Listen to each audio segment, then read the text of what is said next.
60 ఏళ్ల కష్టాన్ని తీర్చినాం, తెలంగాణను ధనిక రాష్ట్రం చేసినాం, భూముల విలువ పెంచినాం, సంపద సృష్టించినాం, కరువు కష్టాలు పోయినాయి, రైతును రాజును చేసినాం, వ్యవసాయం పండుగైంది, వలసలు బంద్ అయినాయి, ఉపాధి దొరికింది, బయటి రాష్ట్రాలకే పనిచ్చేటట్టు ఎదిగినాం, తెలంగాణ ఆచరిస్తుంది, దేశం అనుసరిస్తుంది అని గొప్పగా చెప్పేది మొన్నటిదాకా. అంత మంచిగుంటే గిన్నిగనం తిప్పలు దేనికో మరి. హగో చిమ్మన చీకట్లనే కాగితాలు కత్పలు పట్టుకొని ప్రజావానికి వస్తున్నారు పబ్లిక్. ఇంకా టైం గాలే అడ ఊకోమని పోలీసులు చెప్తున్నారు. జిల్లాలకెళ్ళి హైదరాబాద్ కు రావాలంటే ఏ రాత్రి బయలుదేరిండ్రో పో. ప్రజావానికి రావాలని ఖచ్చితంగా 4:30కు వచ్చిన సార్, వచ్చిన లైన్లో ఉన్నాను. వ్యవసాయంలో నేను నష్టపోయిన కౌలు రైతును సార్ తోటి బాధలు చెప్పుకుంటే మరి అని వచ్చిన సార్. వచ్చినోళ్ళందరినీ లోపటికి పంపి నిమ్మలంగా కూకుండా పెట్టిండ్రు.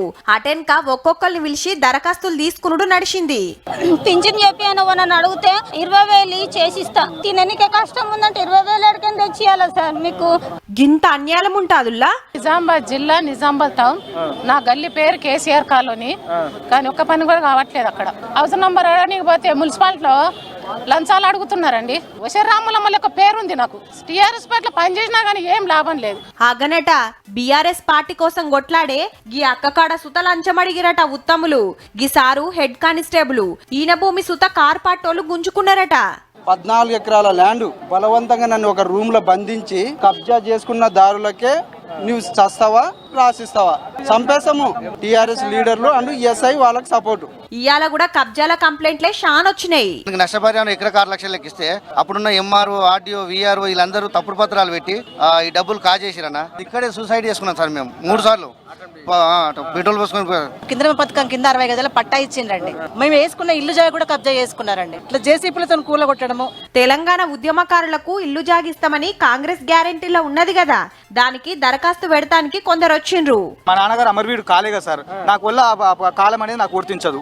ఉద్యమంలో పాల్గొన్నారా లేదా, అవును కాదని టిక్ పెట్టేది ఉంది, అవును సార్. బట్ ఏంటంటే జైలుకు పోలేదు. అమరవీరుల కుటుంబంలో 1969లో మా బావగారు చనిపోయినరు.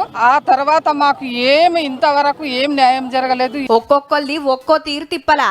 అప్లికేషన్ ఇచ్చినోళ్ళ వివరాలు రాసుకొని ఆ పని ఏ ఆఫీస్ లో చేయాలనో వాళ్ళకు పంపుతారట ఫైళ్లు. 9 లక్షల మంది అభ్యర్థులు మేము అప్లై చేసుకున్నాము. దొంగ జీవోలు తీసుకొచ్చినాను గత ప్రభుత్వం. ఈ జీవోలు తీసుకొచ్చింది, లక్షల మందికి అన్యాయం జరిగింది. కేవలము ఎక్కడలేని లాంగ్ జంప్ తీసుకొచ్చిండు నోటిఫికేషన్ లా. ఇండియన్ ఆర్మీలో కూడా లేదు నోటిఫికేషన్ లా.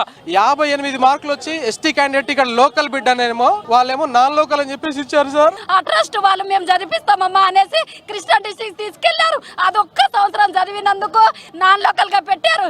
కానీ ప్రజాపాలన పేరు మీద ఆఫీసర్లే ఊరికి రావట్టిరి. ఏ సమస్య ఉన్నా 6 తారీఖు దాకా దరఖాస్తు పెట్టుకోమన్నారు. మరి ఆడనే అప్లికేషన్లు ఇచ్చేదానికి ఇంత కష్టపడి హైదరాబాద్ దాకా ఎందుకు వస్తుర్రో? వచ్చేటోళ్ళు సుతా ఓ పారి ఆలోచన చేసుకుంటే మంచిదేమో.